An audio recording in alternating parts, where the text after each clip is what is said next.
Lumilipas ang panahon. Tumatanda tayo. Akala natin, hindi na mawawala yun.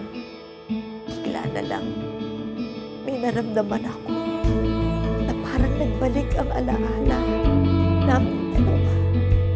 Ang masasaya naming alaala. Kaya, tignan mo yung mama doon. Naku! Nagbalik si Third! Nabuti mo yun ang first love mo! Sa mga bata lang yung first love na yan, ha? Matatanda na tayo. First love never dies, ang tawag dyan. Magsukat ka na lang before you die. Sorry, we are not getting any younger. Tumatanda na tayo.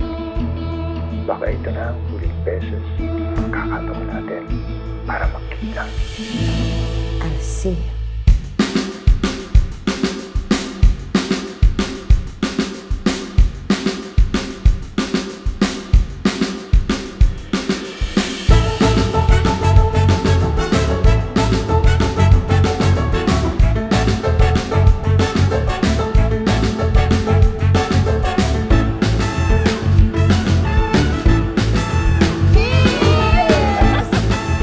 Pwede ba sa akin, Rian?